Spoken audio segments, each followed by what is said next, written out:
Assalamualaikum warahmatullahi wabarakatuh. Salam, selamat siang, salam sejahtera untuk kita semua. Om Swastiastu, Namo Buddhaya, salam kebajikan.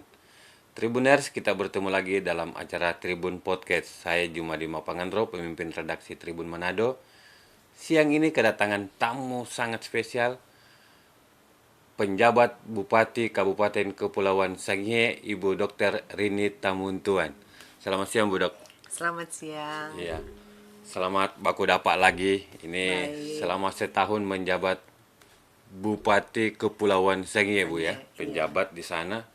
Dan pekan lalu kembali dilantik sebagai penjabat Bupati Kabupaten Kepulauan Sangihe untuk tahun kedua, Bu Dok ya. Iya. Iya.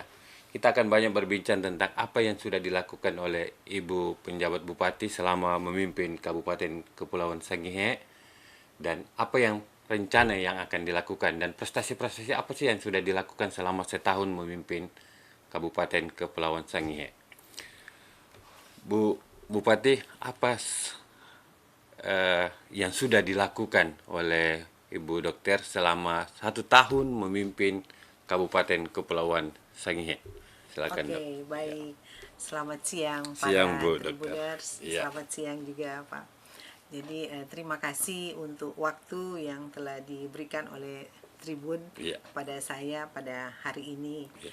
Jadi pada minggu yang lalu Iya. saya memang diberikan lagi surat keputusan SK perpanjangan dari pemerintah pusat, ya, dalam hal ini Bapak Menteri Dalam Negeri. Iya. Jadi memang waktu tahun kemarin, tahun 2022, tepatnya tanggal 22 Mei tahun 2022, saya diberikan kepercayaan oleh pemerintah pusat. Iya. Jadi Bapak Menteri Dalam Negeri, tentunya juga pemerintah provinsi, dalam hal ini Bapak Gubernur, Bapak Oli Dondo Kambe SE, dan Bapak Wakil Gubernur, Bapak Stefan Oekando, Iya. memberikan kepercayaan kepada saya sehingga saya dapat menjabat sebagai pejabat Bupati Kabupaten Kepulauan Sangihe.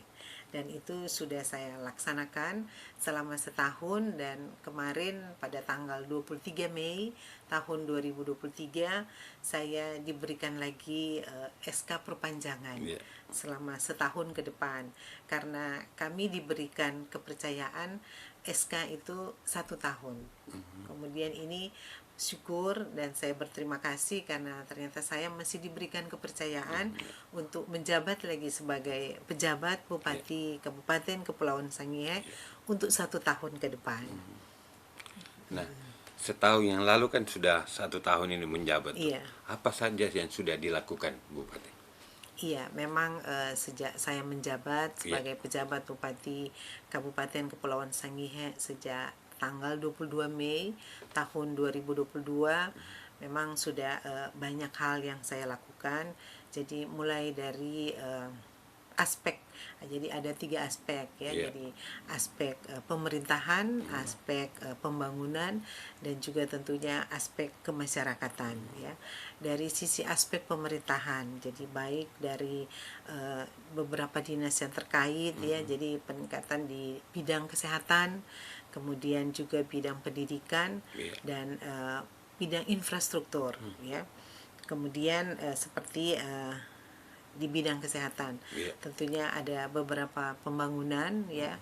Jadi ada peningkatan untuk rumah sakit, kemudian juga pembangunan peningkatan puskesmas, juga dari sisi tenaga kesehatan. Kemudian dari bidang pendidikan tentunya peningkatan juga untuk pembangunan gedung-gedung sekolah ya, baik dari SD, SMP, dan juga untuk peningkatan guru-guru ya. Kemudian juga tentunya ada beberapa hal yang menyangkut juga infrastruktur. Jadi pembangunan jalan-jalan yang ada di Kabupaten Kepulauan Sangihe. Bu Dokter, selama setahun di sana bertugas, apakah semua kecamatan sudah didatangi? Ini kan daerah kepulauan, Bu. Oh ya. Iya. Memang di Kabupaten Kepulauan Sangihe ini Iya. ada 15 kecamatan. Iya. Dan semua 15 kecamatan itu sudah saya kunjungi. Oh, Terlebih ada satu kecamatan di wilayah perbatasan yang Perbatasan sangat dengan berdekatan Filipina dengan ya? negara Oh, tetangga, iya, iya. yaitu Kecamatan Marore. Dan sejak tahun kemarin sampai saat ini saya sudah 2 kali berkunjung ke Ke sana, Kecamatan ya. Marore. Iya, itu yang wilayah Terluar. terluar Oh. dan merupakan wilayah sulit untuk Kabupaten Kepulauan Sangihe. Dan yang lain tentunya yang wilayah darat ya saya anggap itu mudah Mudah, dijangkau ya. Karena kalau kita mengunjungi kepulauan yang perbatasan Iya.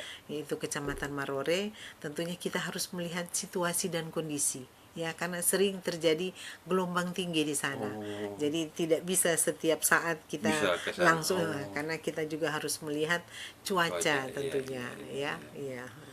Bu Dokter, bagaimana tantangan memimpin Kabupaten Kepulauan Sangihe?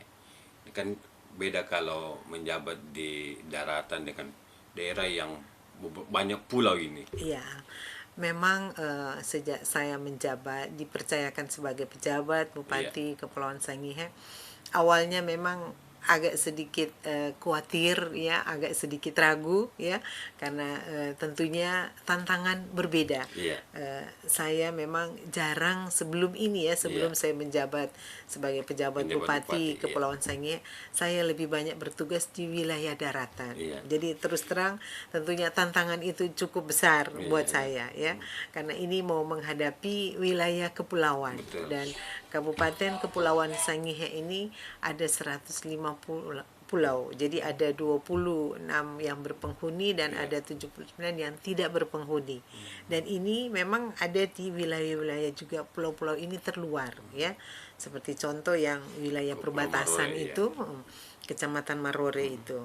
Dan memang ada juga yang pulau-pulau yang lain yang memang agak sedikit sulit juga untuk dijangkau karena akibat situasi dan kondisi, terutama cuaca-cuaca yang sering cuaca ekstrim. Oh, iya. Ya, karena sering kali ini ada gelombang tinggi untuk wilayah-wilayah lautan, terlebih yang wilayah perbatasan ini yang Kecamatan Marore. Karena kalau dari Kecamatan Marore ke Filipina Iya. dengan armada transportasi perahu nelayan Sudah bisa. itu kurang lebih 1,5 jam sampai 2 jam. Oh. Jadi sangat dekat dibandingkan dari wilayah Kecamatan Marore ini Iya. mau datang ke ibu Tahuna. kota Tahuna itu kurang lebih 10 jam. Jadi sudah sangat dekat dengan Iya. negara tetangga, negara Filipina. Betul. Ya, dan di sana gelombang selalu berubah-ubah dan cuaca selalu cuaca ekstrim, gelombang tinggi. Tapi syukur karena saya selama ini sudah 1 tahun, saya sudah 2 kali berkunjung di sana, iya, dan bersama-sama dengan tim Forkopimda, ya, karena di sana juga saya menjalin hubungan dengan Forkopimda juga cukup baik, kayak gitu. Bu Bupati, selama 1 tahun memimpin Kepulauan Sangihe, apa aspirasi mendasar masyarakat Sangihe ke Bupati? Iya, memang banyak hal yang menjadi aspirasi dari masyarakat ya, terutama dari sisi kesejahteraan sosial ya, karena memang di wilayah kepulauan ya, jadi banyak penduduk juga di sana yang masih terpencil ya, ada daerah-daerah terpencil dan kebanyakan juga dalam tanda kutip ini masih ada yang penduduk yang miskin ya. Terus terang juga sesuai dengan data yang ada ya. Jadi sejak tahun 2021 sesuai dengan data ini masih ada 2.250 jiwa ini yang pasti masuk di dalam data kemiskinan ekstrim. Dan ini masih perlu kerja keras buat kami di Kabupaten Kepulauan Sangihe. Karena diharapkan oleh pemerintah pusat itu di tahun 2024 itu harus turun dan harus zero berarti harus nol. Jadi ini 2.000 perlu dari miskin ekstrim ini ya. 2.250 ini sesuai dengan data ini di Iya. tahun 2021. Tapi puji Tuhan di Iya. tahun 2022 ini dengan penanganan kami ya, Iya. jadi sudah menurun, sudah di angka 1040 jiwa. Tapi Sudah masih lebih 1.000 tertangani. iya, Sudah jadi bergeser. tapi waktu 2021 itu masih pada angka 1,7%.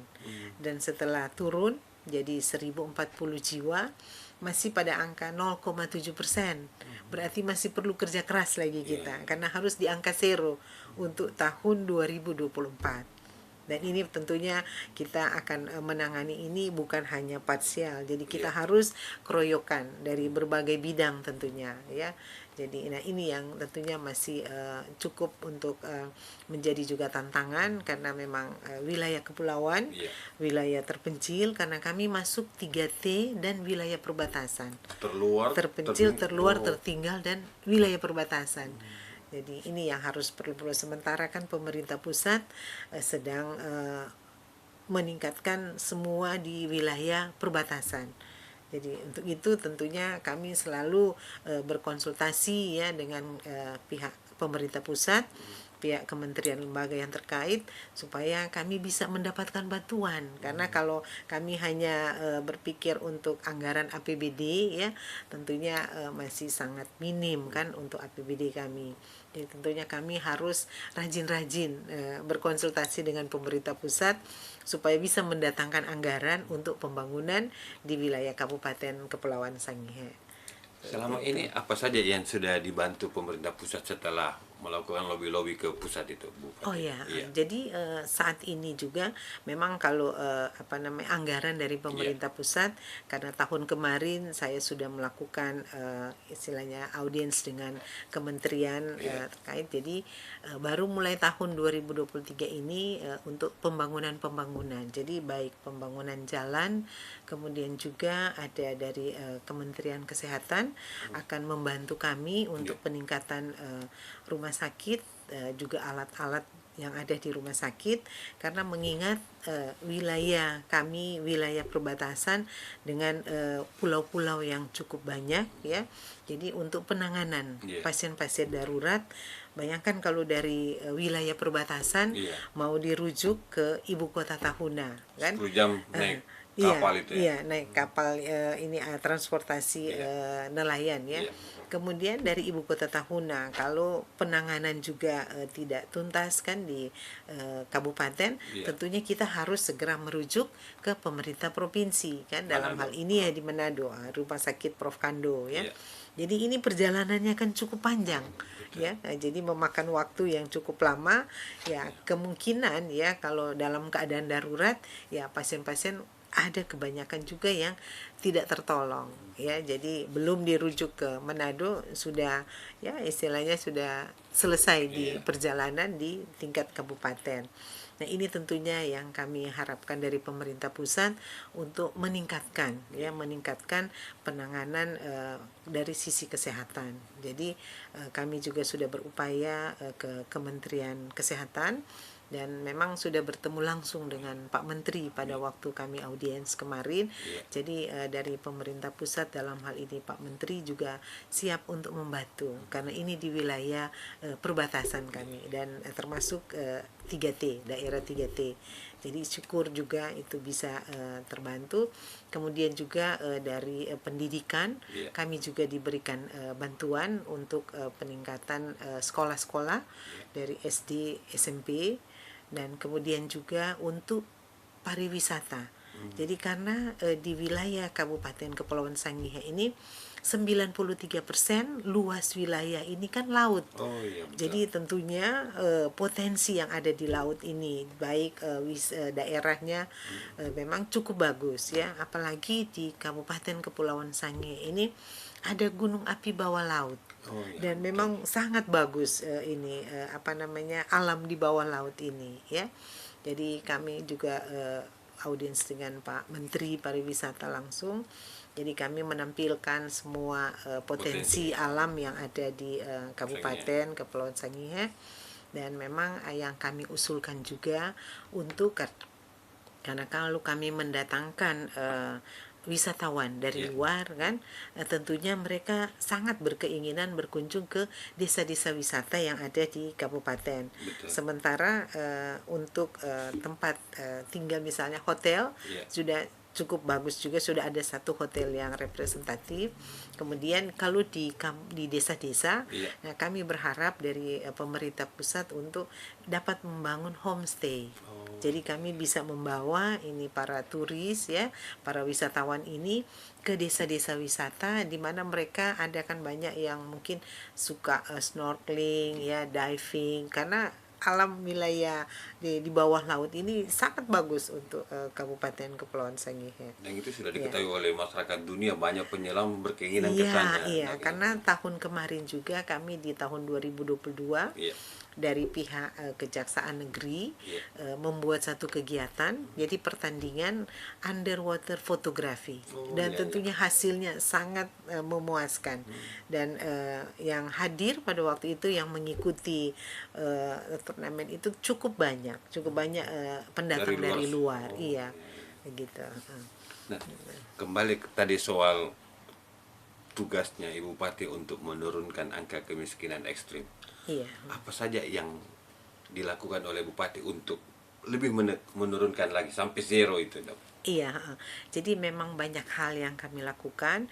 Jadi selain kami fokus juga untuk anggaran daerah, Iya. kami juga tentunya berkolaborasi juga, bersinergitas dengan pemerintah provinsi dan pemerintah pusat ya. Jadi kalau dari sisi sosial, Iya. jadi ada beberapa program, yaitu lewat program pemerintah pusat, itu program Keluarga Harapan. Oh, Ya, PKH, jadi ya. iya PKH. Jadi mulai kami tangani mulai dari ibu hamil Iya. kan program-programnya, kemudian anak-anak bayi, balita, Iya. kemudian penanganan untuk anak-anak sekolah diberikan bantuan ya, SD, SMP, SMA, Iya. kemudian juga para penyandang disabilitas dan para lansia yang masuk di dalam kategori miskin, semua ini. Kemudian juga ada program-program kami untuk memberikan bantuan kepada kelompok-kelompok usaha. Jadi kelompok-kelompok usaha bersama, jadi kami bentuk usaha. Jadi dari masing-masing keluarga-keluarga yang masuk dalam kategori miskin ini diberikan bantuan, apa kira-kira usaha mereka itu kami bantu. Dan itu juga program sinergitas dengan pemerintah provinsi. Itu yang sudah kami jalankan. Kemudian untuk orang-orang yang miskin yang rumah-rumahnya yang tidak layak, jadi ada program juga dari pemerintah provinsi untuk rehabilitasi rumah yang tidak layak huni.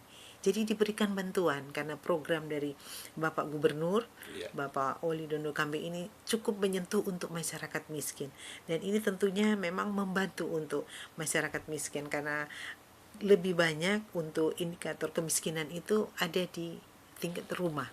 Jadi banyak di sana yang rumah-rumahnya yang tidak layak huni. Jadi itu juga terbantu untuk orang-orang miskin yang memang tempat tinggal mereka yang tidak layak ya. Kemudian juga dari sisi pendidikan, Iya. kemudian kesehatannya. Jadi terbantu juga, kami berikan bantuan juga untuk penanganan kesehatan lewat BPJS Kesehatan ya, CKN KIS, dan kami juga ada sebagian besar membantu dari anggaran daerah untuk universal health coverage. Bu Bupati, angka kemiskinan ekstrim itu kan sangat dekat juga dengan stunting. Iya, Karena iya. ada agak banyak anak-anak stunting itu dari keluarga miskin, apalagi iya. yang ekstrim. Iya. Nah, apa yang dilakukan juga Ibu Bupati di sana selama menjabat 1 tahun di sana menjabat Iya. Bupati Kepulauan Sangihe untuk menurunkan angka stunting di sana? Iya, Iya. memang untuk Kabupaten Kepulauan Sangihe, angka stunting dari data yang ada di tahun 2021 Iya. itu ada di angka 21%.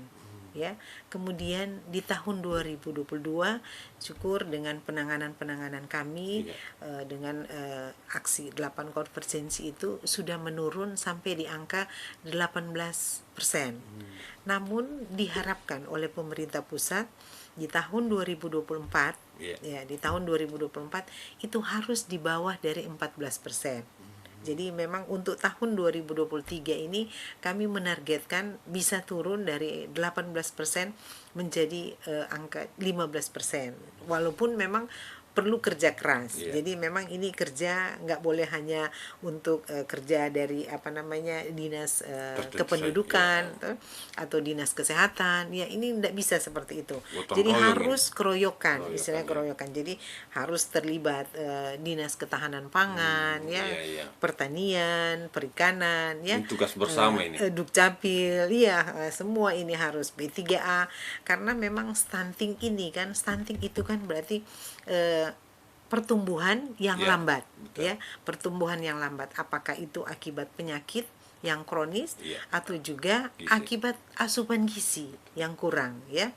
Dan ini banyak hal tentunya yang harus kita tangani. Jadi terutama sekarang ini kami lebih fokus juga mulai dari remaja putri. Jadi remaja putri nanti Iya. persiapannya karena bukan nanti kita tangani sudah lahir Melahirkan. balita, Oh, iya, iya, betul. bayi balita ini, ya.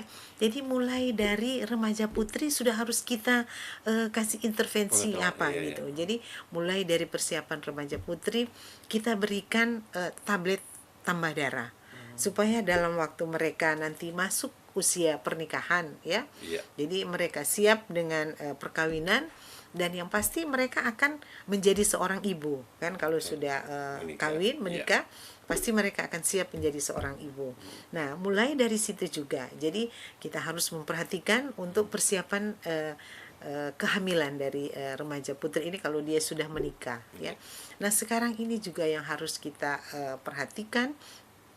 Jadi di setiap pertemuan, ya, Iya. jadi kami lewat lembaga-lembaga keagamaan, ya, lewat organisasi-organisasi masyarakat, terutama ibu-ibu, ya, ibu-ibu di setiap pertemuan kegiatan ibu-ibu PKK.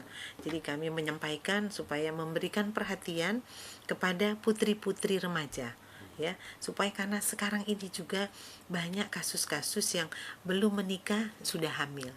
Nah, ini yang menjadi tanda awas juga, Iya, iya. karena berarti mereka belum siap menjadi seorang ibu kan. Jadi ada banyak juga yang masih sekolah. Masih sekolah ternyata sudah hamil. Nah, mudah-mudahan mereka masih bisa melanjutkan sekolah, ya.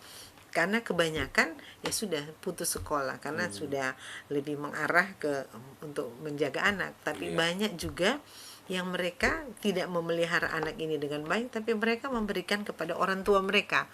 Nah ini kalau diberikan kepada orang tua berarti kan banyak juga yang mungkin orang tua mereka sudah lansia. Nah berarti perhatian kepada anak ini kan Bayinya itu, iya. tidak sama dengan perhatian seorang ibu. Betul. Ya. Nah ini kebanyakan condong ke arah kasus stunting. Nah ini yang mendapat perhatian juga. Jadi bukan nanti setelah dilahirkan bayi ini, Baru karena ada stunting penanganan, ini prosesnya kan mulai dari proses kehamilan, Iya.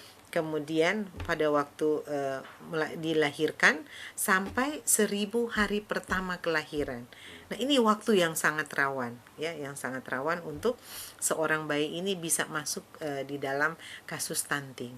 Jadi menjadi tanda awas juga untuk para ibu-ibu yang akan melahirkan dan melihat kalau tinggi atau Badan, panjang iya. badan dari bayi ini yang lahir kurang dari 48 cm, ini menjadi tanda awas. Ini kebanyakan ini cenderung masuk ke kasus stunting, ya. Dan nanti dimulai dari tingkat kabupaten, kecamatan sampai di tingkat desa, ya. Jadi ada 3 yang harus betul-betul melihat kasus-kasus ini. Iya. Jadi ada dari tim penggerak PKK juga yang harus memang betul-betul kita push untuk penanganan kasus stunting ini. Jadi ada tim pendamping keluarga. Jadi 3 ini orang. Jadi ada dari PKK, unsur PKK, kemudian unsur dari KB, ya, BKKBN dan bidan desa. Jadi mereka ini yang betul-betul harus bertugas dan memperhatikan semua kasus-kasus atau ibu hamil yang akan melahirkan. Ya, begitu. Jadi banyak hal yang memang harus kita lihat. Dan kami di Kabupaten Kepulauan Sangihe, Iya. ada beberapa program juga, ya, karena wilayah Kepulauan Sangihe kan ini wilayah laut. Betul. Yang lebih banyak, Lebih ya, luas, lebih luas 93%. Jadi kan tentunya sangat mudah memperoleh ikan, ya. Iya. Sementara ikan ini kan proteinnya tinggi ya. Bedanya, iya. Jadi sebetulnya potensi alam yang ada di Kabupaten Kepulauan Seribu ini cukup tinggi ya, cukup baik. Jadi dari sisi untuk penanganan juga kasus-kasus stunting ya, supaya protein kan harus tinggi. Jadi harus Iya. diberikan asupan gizi, terutama protein juga untuk anak-anak. Ya. Dok, ini ada gambar di televisi ini, bisa Iya. diceritakan Bupati apa saja Oh, yang iya. dilakukan ini, Bupati? Oh iya, ini beberapa pencanangan yang kami kerjasamakan dengan lembaga-lembaga keagamaan. Jadi ada satu program yang kami buat sejak tahun 2022 Iya. kemarin, itu dalam bahasa Sangihe ya, Iya. istilahnya Mahia Mesuang. Apa Itu artinya? Marijo menanam. Jadi itu Oh. mengajak seluruh masyarakat supaya mempergunakan mulai dari halaman pekarangan rumah untuk menanam kebutuhan dasar mereka. Jadi kebutuhan sehari-hari, apakah menanam rica, Iya. menanam tomat, atau sayur-sayuran, bumbu-bumbu di pekarangan rumah. Jadi itu mengajak masyarakat supaya juga kita bisa mengendalikan. Kemarin kan dari tahun 2022 ini Iya. menjadi perhatian dari pemerintah pusat untuk pengendalian inflasi. Ya, jadi ini juga menjadi satu program kami dari sejak tahun kemarin, tahun 2022. Jadi mengajak seluruh masyarakat. Jadi baik dari tingkat ibu-ibu PKK, Iya. kemudian lembaga-lembaga keagamaan, ya, gereja-gereja pun, masjid-masjid, dan organisasi-organisasi, dan sekolah-sekolah. Kemudian juga lingkungan pekerjaan ya, di lingkungan kantor. Jadi walaupun hanya sederhana, mungkin di polybag ya, tapi diaturlah serapi mungkin ya, sampai saya juga memberikan ini sedikit apa namanya, Bibit. ya kalau bibit itu juga kami bantu Oh, ya, iya. selain dari pemerintah daerah kabupaten, juga kami mendapatkan bantuan dari pemerintah provinsi. Iya.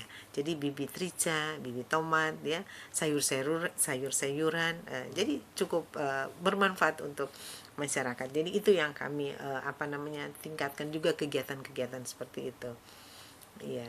Ini kegiatan apa ini? Nah, ini yang di di perbatasan waktu kami turun kemarin. Kecamatan Marore ini.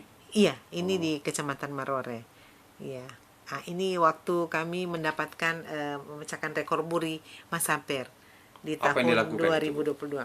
Jadi kami karena pada waktu sebelum kami melakukan pentas kan Iya, itu, iya. jadi dengan penilaian dari muri Muri. ya. Jadi sebelum itu kami sudah mendapatkan haki dari Kementerian Hukum dan HAM Untuk ini budaya Masamper ini. Masamper ini, karena ini kan termasuk budaya dari Betul. Kabupaten Kepulauan Sangihe, dan ini bukan hanya di kabupaten, Iya. jadi sudah nasional dan juga kan sudah mendunia. Betul. Karena di mana ada orang Sangir di luar negeri sana, mereka juga sering Budaya Masamper ini, iya, tarian budaya Masamper Masamper ini. Jadi seni dan tari ya. Jadi ini juga sudah kami pecahkan rekor muri. Berapa Jadi orang itu, Bu? kurang lebih 7 ribuan kemarin, Pak. Dan di tanggal 18 Agustus itu sudah kami jadikan sebagai Hari Masamper Kabupaten Kepulauan Sangihe. Dan nanti di 18 Agustus tahun ini itu Kita hari ulang buat tahun lagi. pertama. Oh. Iya, karena itu kami canangkan kemarin di tanggal 18 Agustus 2022. Jadi nanti 18 Agustus 2023 ini itu ulang tahun pertama. Apa nanti Masamper. acaranya nanti? Nah, tentunya acara-acara, ada pertandingan-pertandingan Masamper mulai dari tingkat anak-anak sampai di tingkat dewasa. Jadi tetap melatih anak-anak supaya mereka juga tetap mempertahankan budaya-budaya dari Kabupaten Kepulauan Sangihe. Nah, Dok, kalau kita lihat ini daerah-daerah kepulauan yang ada di Kepulauan Sangihe, kira-kira prioritas apa lagi yang harus dilakukan oleh Ibu Bupati untuk membantu masyarakat di daerah kepulauan? Oh iya, memang karena luas dari wilayah kabupaten ini 93% wilayah laut Iya. ya. Jadi tentunya hal-hal yang memang mendukung potensi yang ada. Karena saya melihat, jadi dari sisi pariwisata Iya. tentunya yang bisa kita kembangkan kan. Karena ya tidak beda-beda jauh mungkin dengan Bali ya. Iya. Kalau Bali juga kan yang ditampilkan, Pantainya. dijual kan ini pantainya. Betul. Kan. Cuma memang kami tetap harus juga mulai membangun ya. Jadi seperti yang saya sampaikan tadi, jadi kalau kita mau mengharapkan investor datang untuk membangun penginapan di daerah pinggiran pantai, misalnya di desa-desa ya, wisata, mungkin masih agak jauh ya jangkauannya ya.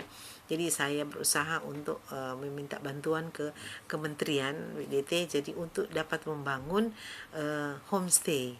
Ya, jadi supaya kalau ada wisatawan yang berkunjung ke desa-desa wisata ya, tentunya mereka bisa nyaman untuk menginap ya. Karena kalau kita bawa ke mereka terus ada yang mau tinggal misalnya 1 malam di sana kan, terus kalau mau tinggal di rumah-rumah kampung kan masih jauh dari yang istilahnya yang banyak yang masih tidak layak kan rumah mereka. Jadi mudah-mudahan dalam tahun ini apa yang sudah disetujui oleh Kementerian PDT untuk pembangunan homestay itu bisa terselesaikan ya, karena ini kan baru bermohon pada tahun kemarin kan, jadi mudah-mudahan. Kemudian untuk karena wilayah Kepulauan Sangihe ini lebih luas laut, jadi kami akan mengembangkan potensi yang ada di laut. Jadi kami sudah mulai menjajaki untuk melakukan ekspor ikan. Dan ini sudah kami mulai dari sejak tahun kemarin dan baru pada awal ini, karena 2 tahun yang lalu ini kan ada COVID kan. Jadi untuk berkunjung ke negara tetangga, terutama kami akan mengekspor ikan untuk ke wilayah Filipina. Karena kalau ke wilayah Filipina ini lebih mudah ya, lebih mudah, dan juga mereka karena sudah kami jajaki kemarin pertemuan dengan konjen Filipina dan beberapa juga pengusaha jadi buyer yang ada di sana, jadi mereka siap. Tinggal kami melengkapi dari sisi dokumen, dan ini sudah kami lakukan, jadi sudah pentahapannya ya. Mudah-mudahan dalam waktu dekat ini semua bisa tuntas dari sisi dokumen, karena ya kebanyakan sekarang ini kan yang terjadi di wilayah perbatasan itu ya banyak yang ilegal kan. Nah, tentunya kami tidak mau seperti itu ya. Jadi kami tentunya masih dalam proses pengurusan dokumen supaya bisa berjalan dengan baik. Dan juga dari pihak LO kemudian camat yang ada di perbatasan kemarin juga sudah berbicara mengenai hal ini ke konjen Filipina, dan ini sudah ada titik terangnya. Mudah-mudahan dalam waktu dekat ini bisa kami launching. Iya. Bupati, saya beberapa kali juga baca berita bahwa memang karena daerah yang berdekatan dengan negara tetangga, banyak juga orang-orang asing yang masuk ke Sangihe dari negara tetangga tanpa izin, ilegal lah begitu masuk. Nah, apa yang dilakukan oleh pemerintah daerah untuk mencegah ini? Iya, tentunya kami dengan adanya ini ketahanan keamanan ya, jadi Forkopimda tentunya kami kuatkan di wilayah perbatasan ya, karena juga memang ada beberapa hal di mana di wilayah perbatasan ini memang harus ditingkatkan, dan kemarin sudah turun juga tim dari Kemenko Polhukam. Jadi mereka juga sudah melihat ya, jadi wilayah perbatasan ini akan ditingkatkan pembangunannya, terutama untuk border crossing station yang ada di sana, karena untuk bangunannya yang bangunan Filipina ada di sana ini BCS ini memang waktu saya lihat terakhir kemarin itu memang sepertinya sudah tidak layak, dan kami sudah konsultasikan dengan Kemenko Polhukam dan juga Kementerian Perbatasan ya. Jadi mereka juga sudah siap untuk membantu kami untuk peningkatan di wilayah perbatasan. Iya.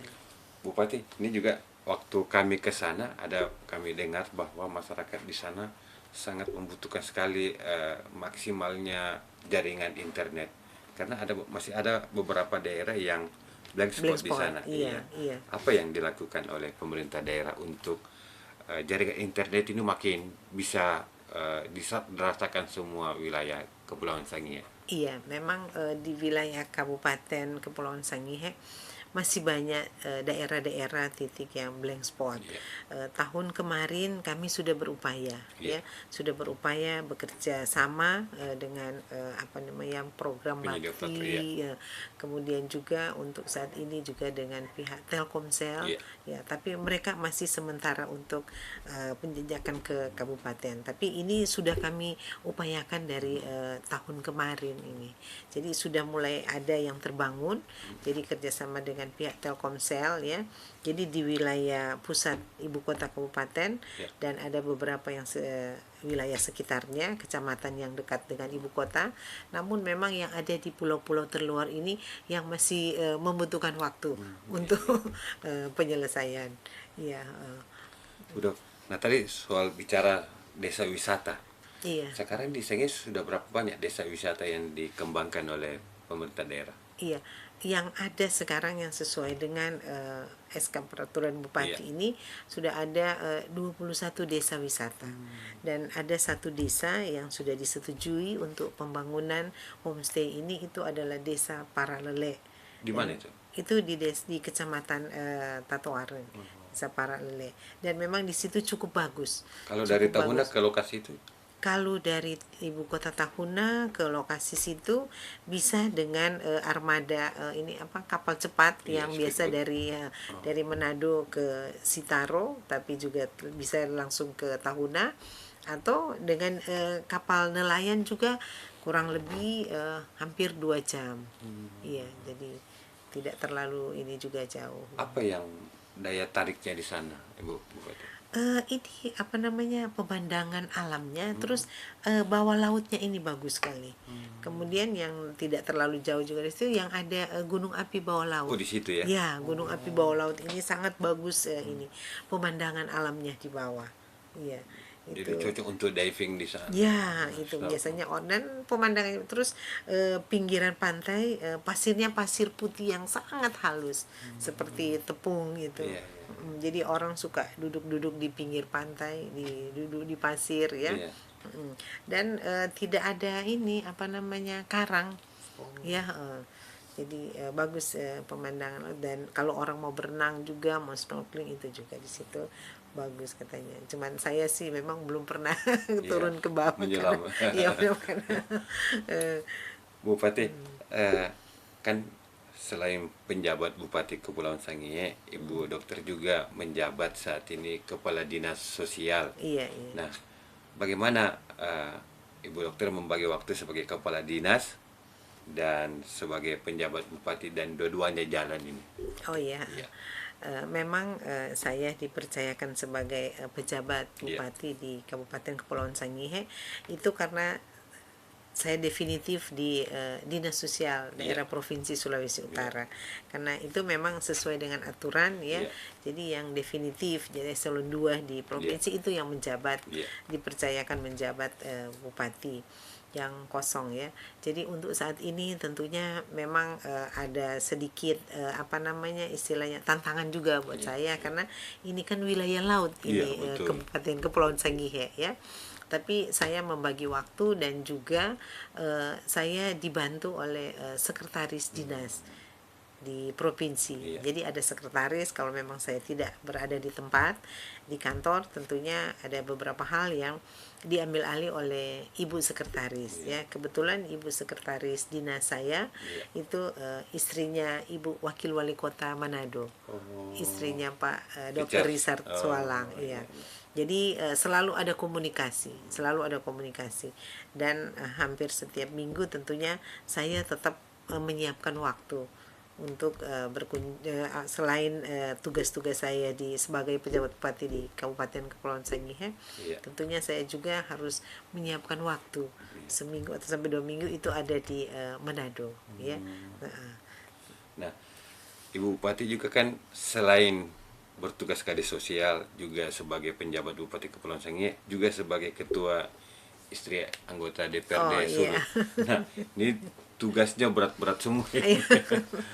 Dan keluarga suami Iya. di Manado. Bagaimana Iya. membagi waktunya juga itu, Iya, Bu? memang yang utama ya, Iya. yang utama itu komunikasi Hmm. ya. Jadi setiap hari, setiap saat kalau ada waktu luang, Iya. tentunya komunikasi dengan suami atau juga dengan anak-anak ya. Iya. Karena syukur juga anak-anak kan semua sudah dewasa Iya. ya. Jadi selalu setiap hari harus ada komunikasi. Kemudian juga dengan pihak dinas sosial ya, Iya. jadi juga harus komunikasi dengan sekretaris ataupun juga dengan kepala-kepala bidang, karena saya sudah sangat memahami untuk dinas sosial, karena kan saya sudah 5 tahun kan Iya. di dinas sosial, jadi sudah sangat memahami lah untuk tugas-tugas yang ada di dinas sosial. Jadi tidak terlalu sulit kalau saya meninggalkan dan Iya. meninggalkan kerja, tapi dibantu oleh ibu sekretaris dinas ya. Kemudian untuk membagi waktu dengan pihak kerukunan istri anggota Iya. dewan, jadi itu kami setiap bulan kan sekali untuk pertemuan Iya. ya. Jadi itu pas pada waktu saya datang Ada ke di Manado, Manado, iya. jadi tentunya saya mengadakan pertemuan, dan kadang juga ada waktu-waktu tertentu kami melakukan kegiatan-kegiatan di luar ya. Jadi itu juga tentunya kami atur sebagaimana supaya saya bisa bersama-sama dengan ibu-ibu istri anggota dewan ini ya. Bu Dok, ini banyak bertanya. Ini kan kalau sebagai kepala daerah di daerah kepulauan harus naik kapal, harus Iya. mengarungi ombak yang Iya. kadangkala harus tinggi. Iya. Kadang mungkin kalau bagi sebagian orang itu biasa mabuk, Dok. Iya. Nah, bagaimana Ibu Dokter resepnya supaya tetap kuat, Dok? Oh ya. Fisik. Iya. Jadi memang puji Tuhan karena selama ini ya, jadi kalau bolak-balik dari Manado ke Tahuna atau Iya. Tahuna ke Manado, saya lebih senang menggunakan kapal malam ya. Oh. Karena kalau perjalanan Iya. Manado Tahuna atau Tahuna ke Manado Iya. itu kan bisa pesawat ya. Iya, Tapi betul. kalau pesawat kan hanya seminggu 3 kali. Iya. Ya, kemudian kapal cepat ya atau kapal malam. Iya. Tapi biasanya kalau kapal cepat itu kan dari pagi sampai sore ya. Iya. Jadi itu juga sedikit ini apa namanya, tidak terlalu tepat waktunya buat Bagi saya, Ibu karena Dokter, iya. kalau kapal malam berarti saya sudah melaksanakan tugas dulu. Oh, Karena iya, kalau iya, kapal malam betul. kan jam 7. Iya, betul. Jadi naik kapal jam 7, kemudian tiba kan jam setengah Pagi. 5 atau jam 5 pagi. Jadi istilahnya saya hanya pindah tempat tidur lah. Oh, iya, iya, betul. Jadi sudah melaksanakan tugas, Iya. baik kalau berada di Manado, terus berangkatnya malam, selesai tugas kan. Atau begitu juga dari Tahuna ya. Jadi selesai melaksanakan tugas, terus malamnya saya jalan, tiba di sini pagi. Jadi istirahat di kapal Iya, saja. jadi iya istirahatnya di Oh. kapal. Jadi ya cuman pindah tempat tidur saja. Tapi ya karena istirahat di kapal jadi ya tidak terlalu terbeban ya. Jadi pokoknya dibawa enjoy saja. Soalnya kalau kita berpikir, oh aduh terlalu sulit kan, Iya, iya. ini di kapal terus memang kalau di laut saya juga tidak terlalu takut, karena ya yang pasti Iya. kita selalu berpikir ya, Iya. di mana saja kita berada pokoknya kita serahkan saja Betul. kepada Tuhan. Jadi hidup kita kan Iya. di tangan Iya, Tuhan ya. betul. Jadi yang penting sudah kita serahkan saja dalam perjalanan, kita yakin pasti Tuhan akan tibakan dengan selamat ya. Jadi Itu resepnya, seperti Dok, itu. ya. Iya, jadi dibawa enjoy Enjoy, iya, saja. iya, iya. Kalau kita terlalu berpikir susah, nah ini pasti kita jadi stres kan. Jadi hal-hal seperti itu. Nah, ke depan apa yang harapan-harapan Ibu Bupati untuk masyarakat Sangihe ini? Ya, tentunya harapan saya dengan adanya saya dipercayakan oleh pemerintah pusat, kemudian juga pemerintah provinsi ya, Bapak Gubernur, Bapak Wakil Gubernur, tentunya adalah sedikit yang akan saya tinggalkan di Kabupaten Kepulauan Sangihe, dan ada yang saya akan kerjakan ya. Jadi yang bukan dalam artian waktu saya masuk itu Kabupaten Kepulauan Sangihe itu banyak kekurangan atau tidak baik atau seperti apa ya. Namun sejak saya masuk tentunya Ya. adalah yang saya kerjakan yang tentunya agak lebih baik ya, lebih meningkat dari sebelumnya ya. Jadi tentunya itu yang menjadi harapan saya supaya juga Kabupaten Kepulauan Sangihe ini bisa dikenal. Ya. Jadi bukan hanya di tingkat provinsi Sulawesi Utara, tapi juga bisa keluar ya. Jadi seperti itu ya. Ya. Ya. Terakhir Bu Dok, Ya. apa harapan Ibu Dokter terkait anak muda di Sangihe? Oh ya, anak-anak muda di Sangihe ini saya melihat ya, mereka cukup punya potensi-potensi ya. Terbukti kemarin ya, Iya. kemarin ini dan sampai hari ini Iya. ya, sampai hari ini mereka ada melakukan kegiatan turnamen ya yang e-sport itu. Oh iya, iya. Jadi begitu antusias ini anak-anak muda ini. Saya melihat jadi mereka bisa membagi waktu ya. Jadi di luar pelajaran sekolah ya, di luar waktu sekolah mereka mengikuti kegiatan-kegiatan olahraga. Ini kan sudah masuk juga kegiatan olahraga kan Iya, ini betul, e-sport, e-sport ya. ini Ya, dan antusias sekali. Kemarin saya 2 hari berturut-turut mengikuti kegiatan ini karena sampai hari ini ada pertandingan e-sport turnamen Kapolres Cup di sana penutupan hari ini dan begitu antusias anak-anak muda di sana. Jadi ya saya lihat mereka mempergunakan waktu juga yang cukup baik. Jadi untuk kegiatan-kegiatan olahraga mereka juga cukup bagus karena kemarin juga ada beberapa kegiatan porprov itu juga mereka menjadi mengikuti kegiatan itu juga. Saya lihat banyak anak-anak muda di sana. Dan pemerintah daerah akan selalu Ya, memberikan jadi dukungan. pemerintah tentunya selalu hadir di tengah-tengah masyarakat, terlebih anak-anak muda ini kaum milenial ya. Terima kasih banyak Ibu Bupati Iya. sudah berbincang-bincang dengan Tribuners. Kita mendoakan Ibu Dokter selama menjabat sebagai penjabat Bupati Kepulauan Sangihe terus diberikan kesehatan dan kesuksesan. Amin. Amin. Banyak berkat juga selalu. Demikian Amin. Tribuners perbincangan kami dengan penjabat Bupati Kepulauan Sangihe, Ibu Dokter Rini Tamuntuan. Semoga memberikan banyak manfaat. Salam Tribun.